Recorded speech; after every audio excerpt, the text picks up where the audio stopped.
On parle beaucoup en ce moment de Pôle emploi et des conséquences des fusions entre les services, mais plus largement pourrait-on parler de crise de l'administration publique, car ici à Marseille, la CAF est au bord de la saturation. Les dossiers ont en moyenne 3 mois de retard, les files d'attente sont interminables et les allocataires peinent parfois à recevoir leurs prestations. Le service public serait en manque d'effectifs et de moyens. Les syndicats alertent le gouvernement. Michael Flores. Les caisses d'allocation familiale des Bouches-du-Rhône sont débordées. Celle du chemin de Gibes dans le 14e arrondissement a dû fermer 3/4 d'heure avant. Une fermeture anticipée pour résorber l'affluence du matin. Il y a trop de monde, c'est pour la sécurité. C'est fermé parce que tout simplement on est dépassé par le nombre de personnes qui sont venues et quand ça touche à le problème de sécurité, donc on arrête un peu et on reprendra après. L'accueil des allocataires au siège de la CAF reprendra en début d'après-midi. Un délégué syndical est venu constater la situation. Une situation devenue catastrophique selon lui à cause de la réduction de la durée d'ouverture ici et dans les autres lieux d'accueil.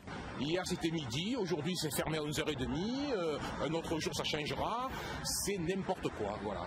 Et ce qu'il faut bien comprendre, c'est que nous en tant que syndicat, non seulement on défend les salariés parce que leurs conditions de travail c'est innommable, mais aussi le service public, c'est-à-dire vous, quand vous arrivez, on trouve que c'est scandaleux de la façon dont on vous reçoit.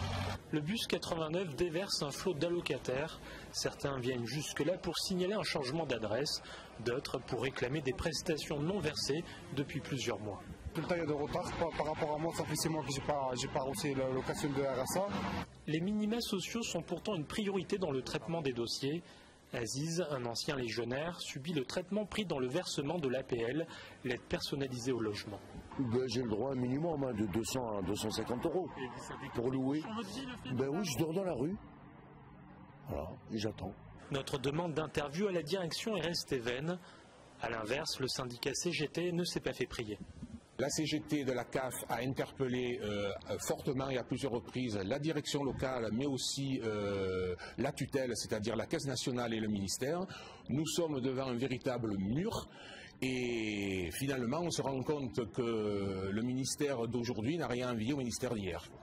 Le syndicat réclame surtout des effectifs supplémentaires. Dans le département, il y aurait plus de 120 000 dossiers en souffrance.